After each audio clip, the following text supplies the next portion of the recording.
Hey, welcome to Integrative Preparedness and American Reversion. I'm Steve Smith. This one will go up on both. First, I should probably apologize ahead of time.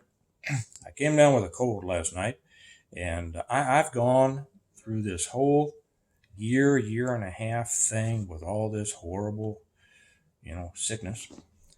Never so much as a sneeze, and I've been around sick people every day. And all of a sudden, last night, it just hit me. So I've been feeling rocky all day. And I know what happened was that I stopped taking that magic vitamin that keeps your immune system up. I better not say it, but I'll tell you that and things like that. Make sure your immune system is up, and there are many ways to do it. Look into it for yourself. Um, I put up, oh, and if you hear some noises in the background, my wife is back in, Kelly is back in making soap because she makes soap. She has a soap business. Beautiful stuff. Maybe one day I'll have some of it on here. Some people have asked. And my daughter is making Rice Krispie treats for us to eat after dinner that Kelly is also making. And one of my sons is doing something. So anyway, they're back in the house, and it's just an afternoon at the Smith house, and there's usually noise. So I'll try to talk loud enough in case we have some noise. And other than that, either ignore it or enjoy it or whatever. Welcome to all the new people, to all the new subscribers, both here and over on Patreon.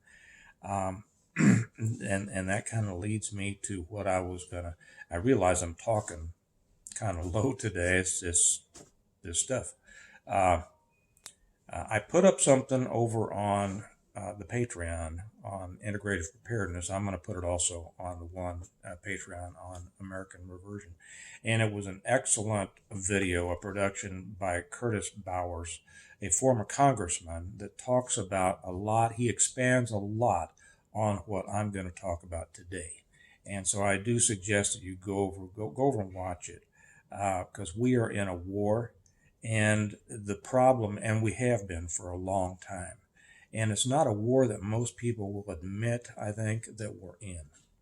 And it's been like that ever since this particular war started. Sometime back, I read a few outtakes from the goals laid down by the U.S. Communist Party back in 1958. And I took them directly from this book, and I suggest that everybody read this book because you need to know the enemy.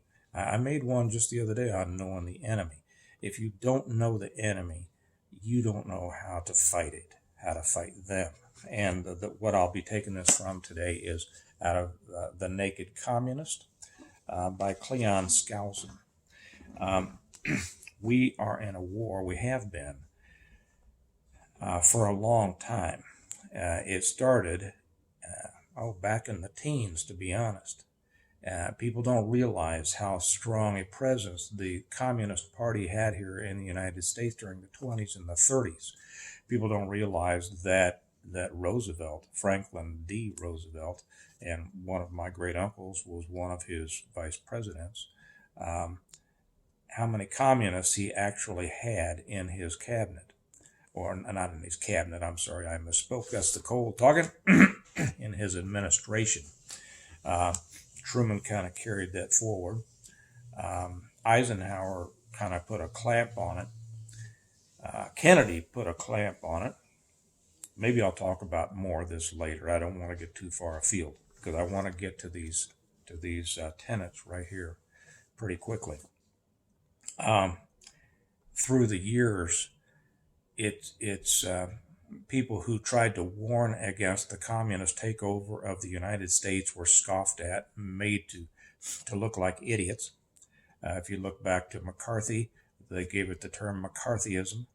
If you look back to Reagan, Reagan was a staunch adversary of communism. He understood the communist threat. If you look back to Kennedy, he understood it. And clear back to Patton, if you remember, maybe you've heard his reference at the end of World War II. He said, "We have fought the wrong enemy," and he realized that it was the Russians who were the long-term adversary of importance. Excuse me for just a second. I'll be right back. Okay, that's the problem with trying to shoot a video with a cold. You're probably going to have to take some breaks. So I'm going to get into this right now because this is a war. All of these little things that we're dealing with, all of the small things that's happening in our country, it is each of these are an aspect of one overall attack against our country. And it's my opinion that if we don't understand that, we'll just be fighting little brush fires all over the place, as opposed to fighting, or at least trying to fight, the forest fires that's shooting out, the sparks that are causing these brush fires. So I'm going to get right to this. Again, it's from The Naked Communist by Cleon Skousen, and this comes directly. There are 45 goals that were laid down by the U.S. Communist Party, and these are them. And I'll probably have a few things to say about them as we go along. And I'm sorry, I forgot if I said this or not, but I had read some of these, and then I had people ask me if I would read all of them. So that kind of led me to this. And Curtis Bauer's video that I put up over on Patreon that just came out really made me return to this. So we'll start with this. And some of these may seem a little bit, well, some will seem more important than others. Some will stand out more important than others. But all of them work together. And remember that these were the things that the Communist Party of the United States said these were the things that would bring America down and would bring America under communist control. Okay, it doesn't necessarily mean that, that the communist premier is going to come over here and rule America. They won't have to. Communism, those within our borders, Americans, so-called Americans, okay, American citizens who hold to communist ideals are taking our country down. Whether we'll be able to fight back and overcome this, well, we don't know yet. We'll see. We have a pretty soft country right now, and we have a country where most of the people refuse to see things like this. So here we go.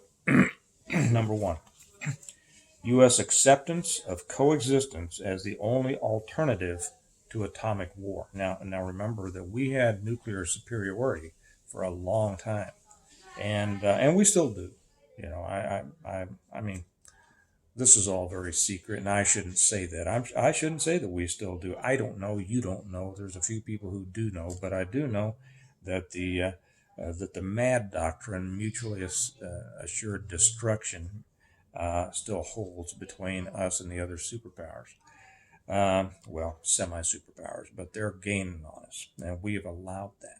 Number two, U.S. willingness to capitulate in preference to engaging in atomic war.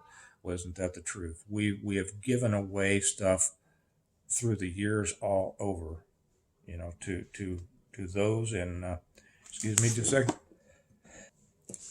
second. Did I hit that pause button soon enough to block out that sneeze? I hope I did. We'll see. I probably looked funny before I hit it. 3, develop the illusion that total disarmament by the United States would be a demonstration of moral strength. How many have we heard say that? We have heard that has been a Democrat and a progressive line and a peacenik line and a hippie line, all these peace people. They have been saying that forever. If we didn't have them, they wouldn't need them. Yeah, the only reason that they have atomic weapons is because they're afraid that we're going to use them on us. So if we get rid of our atomic weapons, they will too. The stupidity that has driven so much of the thought in our country is unbelievable. 4, permit free trade between all nations regardless of communist affiliation and regardless of whether or not items could be used for war. Pretty self-explanatory, okay? 5, extension of long-term loans to Russia and Soviet satellites. Yes, that's right. They couldn't support themselves. Half the time they didn't produce the grain that they needed to feed their people. But we, their declared enemy, should provide for them. Of course, they say long-term loans. They never paid back the loans. They just want us to give it. And of course, those of you who are old as I am, who remember the big pictures of all of our big cargo planes dropping off these huge pallets of food with the American flag on the side saying, gift from the people of the United States. Well, they took us for a fool. We were feeding them. We were feeding those who were bent on our destruction. Just like so many of us now, when we spend our money with companies who have come out in support of positions that are completely contradictory to American values and completely contradictory to the values that most of us, try to raise our families with. Same thing.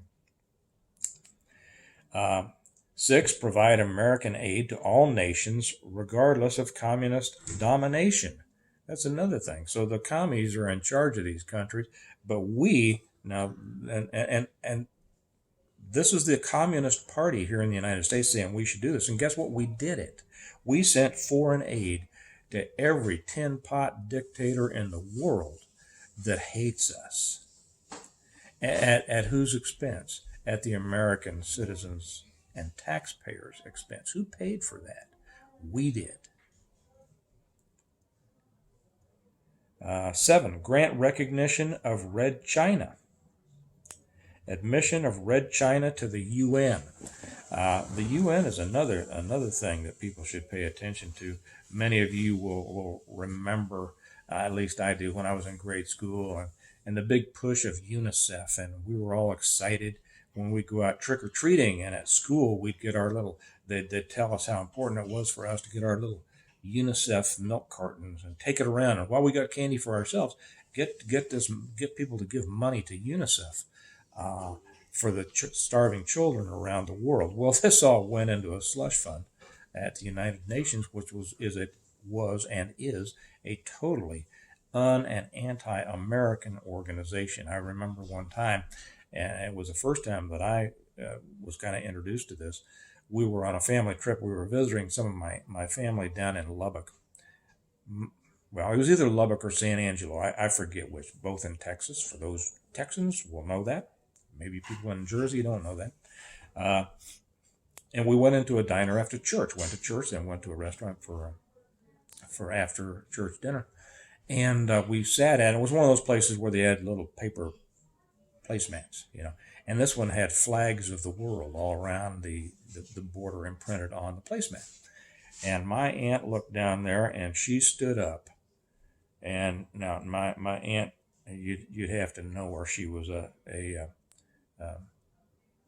I forget if she was in the Navy or the Marine. She was a nurse, very stern kind of person. She stood up and says, "We're leaving. We're not eating here." And man, she walked out, and we all thought, "What in the world's going on?" But we went with her, and it turned out we asked, "What was wrong?" She says, "That had a United Nations flag as top center of all those flags of the world." She said, "We are not eating there," and she probably let the owner of the place know. Who knows if it did any good or not. Set up East and West Germany as separate states in spite of Khrushchev's promise in 1955 to settle the Germany question by free elections under supervision of the UN. Well, we saw that, right? East and West Germany were separate political entities forever until the reunification. Now, I won't go any more into that.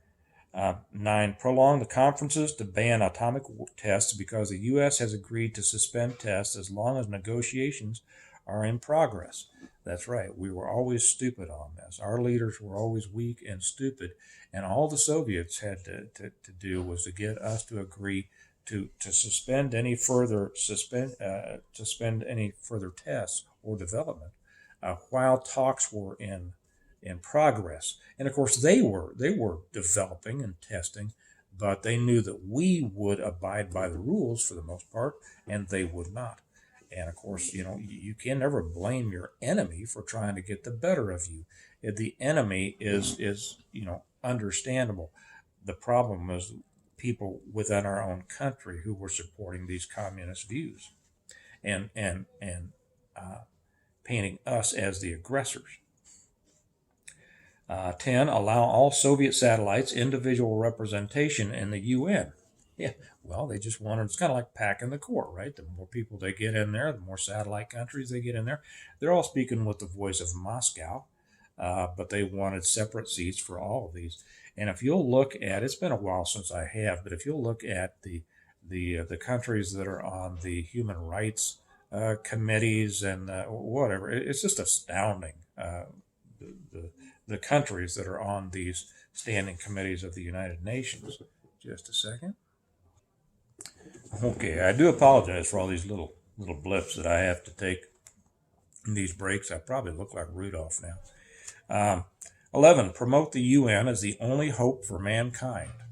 Right, and how many people think that now, right? If its charter is rewritten, demand that it be set up as a one world government with its own independent armed forces. Yes, it has been. Okay, and if you see what the UN forces have done around the world,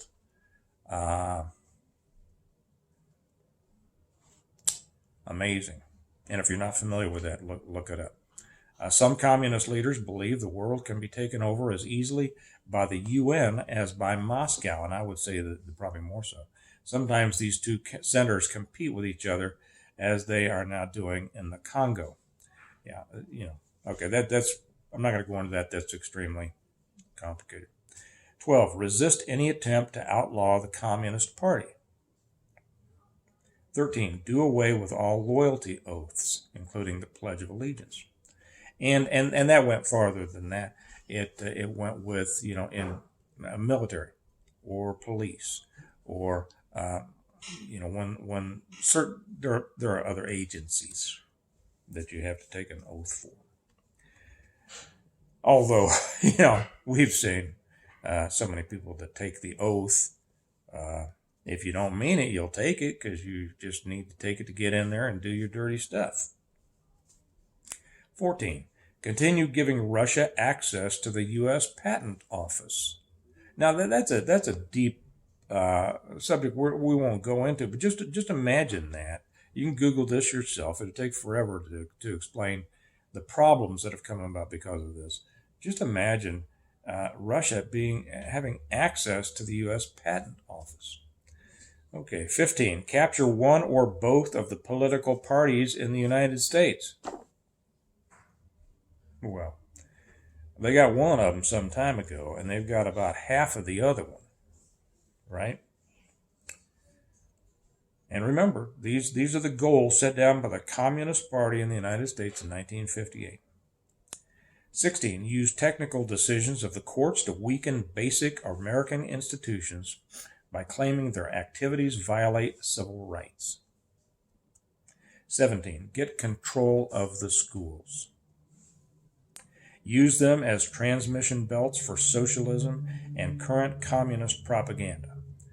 Soften the curriculum. Get control of teachers' unions. Put the party line in textbooks. Check, check, check, check, check, every one of those. 18. Gain control of all student newspapers.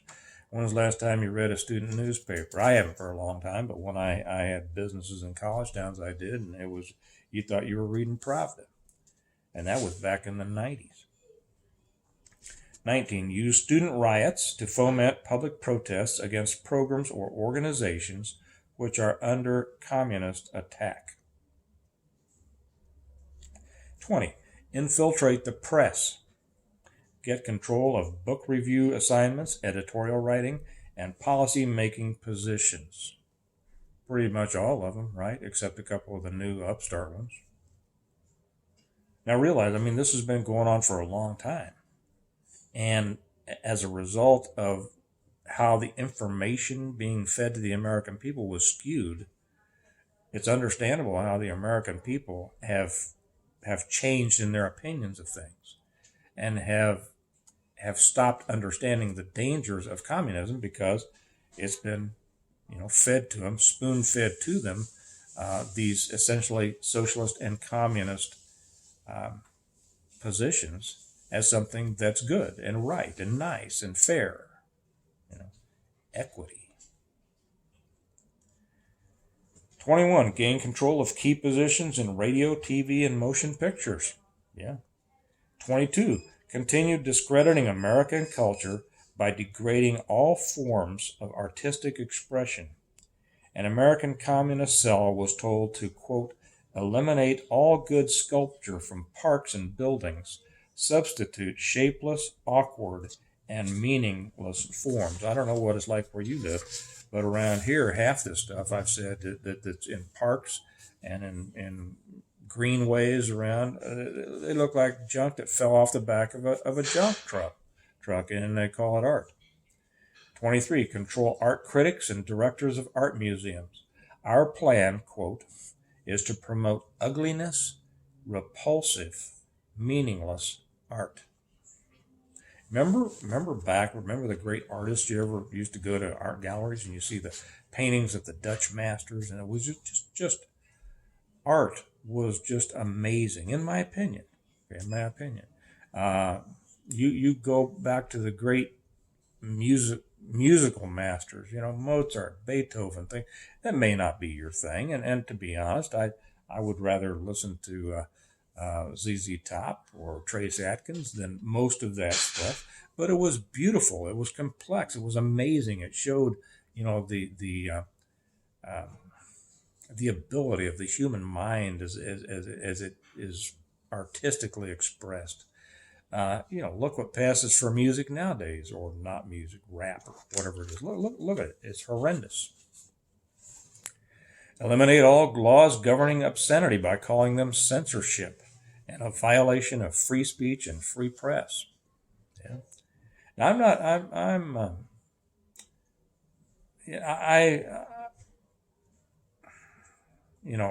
obscenity laws, I think that people ought to be able to consume whatever they want to. I'm not a big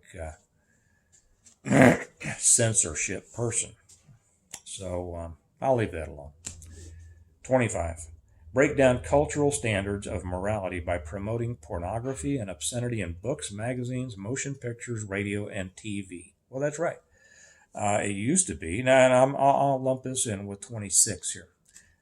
Present homosexuality, degeneracy, and promiscuity as normal, natural, and healthy. Okay, those two kind of go together. And I would say, back in the day, you had to go to, certain stores in funny parts of town to find magazines and books that covered these kinds of things. Now you see them in children's books in elementary school. Now you see them, some of this stuff in cartoons, promoting lifestyles that,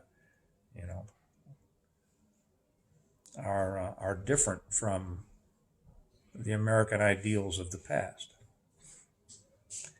27. Infiltrate the churches and replace revealed religion with social religion.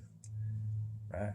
Discredit the Bible and emphasize the need for intellectual maturity which does not need a religious crutch. Well, most of the churches with which I'm familiar, and I've quit a lot of them when I discovered this, they got away from the gospel, and they replaced it with a social religion because they want butts in the pews, which means dollars in the plates.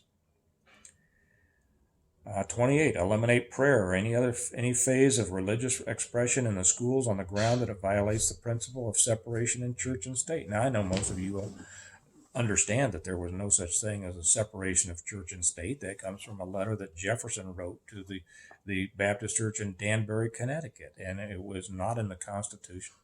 He just wanted to assure them that there wasn't going to be a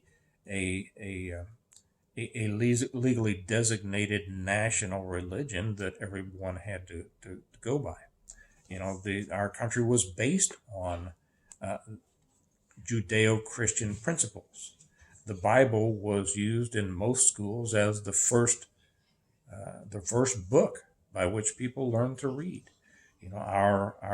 Our founders, and I'll get into this, I made one some time ago on the fact that America was a Christian country.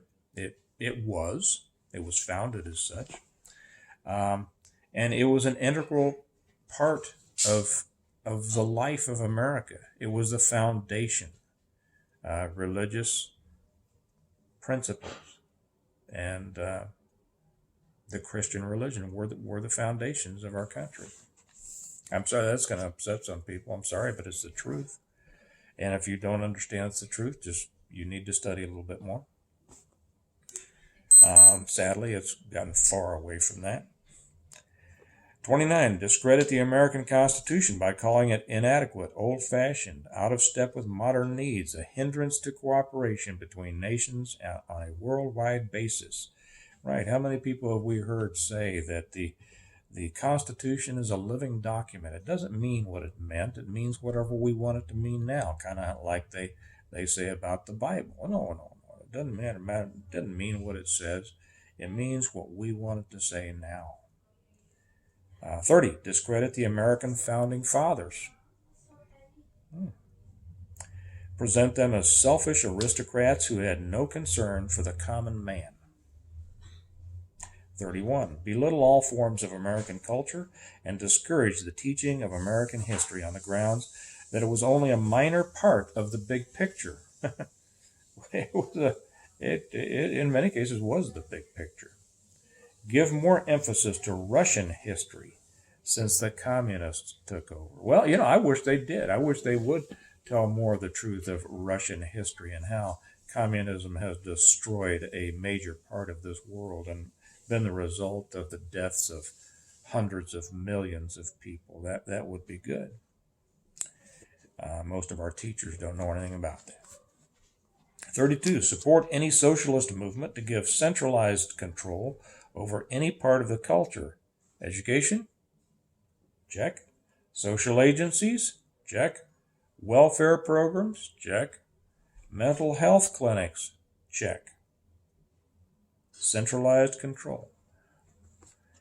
33, eliminate all laws or procedures which interfere with the operation of the communist apparatus. Let's read that one again, because I don't have to go away. You all realize what that means. I just want to read it one more time more slowly. Eliminate all laws or procedures which interfere with the operation of the communist apparatus.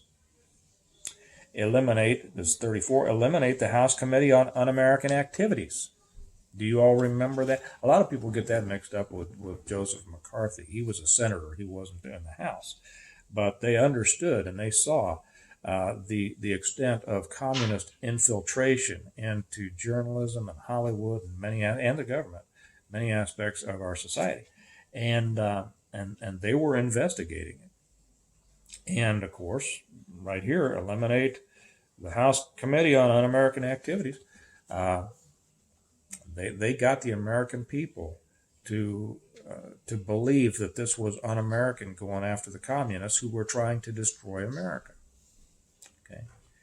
35, discredit and eventually dismantle the FBI. Interesting. Well, they've done a pretty good job of that now. J. Edgar Hoover, for all of his faults, which have been widely talked about, he did understand the communist threat. He knew that was the main threat to our country. And while he was in there, he worked at it. He worked hard at it. That's why they wanted to dismantle the FBI. His predecessor, the first FBI director after him, I forget if he died or retired, after him was Clarence Kelly. I knew Kelly. He had been a former FBI agent, and then he was chief of police here in Kansas City, Missouri. And he was the last, as far as I'm concerned, law enforcement professional that ran the FBI. I've worked a lot with the FBI, a lot of fine guys on the lower level there, a lot like in other law enforcement places, the lower level, you get all the true believers. In order to advance in most law enforcement agencies nowadays, you got to be the person who toes the line, whatever that line is, and that line keeps shifting to the left. And if they want to make any rank and keep their career and their goodies, they've got to move with that line. And they do. And that's why the FBI is, I won't say what I really think because I'm saving that for another video. 36, infiltrate and gain control of more unions. Yep. 37, infiltrate and gain control of big business. Well, yeah. 38, transfer some of the powers of arrest from the police. Listen to this. Listen to this. You know what's going on in our country right now, right? Now, here just in Kansas City, they took $45 million away from law enforcement budget of the Kansas City, Missouri Police Department and shifted it over to social programs. Okay, we know that all those strange cities around are wanting to defund their police and replace them with, I don't know what, social workers, whatever. Listen to this. Number 38, written in 1958 by the Communist Party in the United States, transfer some of the powers of arrest from the police to social agencies. Treat all behavioral problems as psychiatric disorders, for which we could administer drugs, which no one but psychiatrists can understand or treat. And guess who's going to control the psychiatrists? And guess how people are going to be put in jail and in prison on the order of a psychiatrist. 39, dominate the psychiatric profession and use mental health laws as a means of gaining coercive control over those who oppose communist goals. Right. Well, you don't believe in these goals of ours? You must be crazy. 40, discredit the family as an institution. Encourage promiscuity and easy divorce. That first part, now promiscuity and easy divorce, we've seen that. The first part, discredit the family as an institution. You remember that one of the foundational principles of the organization Black Lives Matter was to destroy the nuclear family. And the two women, and I forget their names, who began that organization, proudly said that they were trained Marxist organizers. Okay, simply the truth. 41, emphasize the need to raise children away from the negative influence of parents. It takes a village, right? Attribute prejudices, mental blocks, and retarding of children to suppressive influence of parents. You know, all the movements of trying to get all year's school year, and extending the school day. Now kids don't just have lunch there. They can have breakfast there. They can have lunch there. They can have dinner there because mom and dad, need to get to work. They got to go. I can't pick up my kid. You can't believe the number of parents that we have asked us, well, ask Kelly because she's the one who's available most of the time, to watch their kids, take their kids here and there all over the place because they just can't do it. They can't make it there. They're at work. They're not going to get home in time, whatever. 42, create the impression that violence and insurrection are legitimate aspects of the American tradition, that students and special interest groups should rise up and use, quote, united force to solve economic, political, or social problems. Well, we've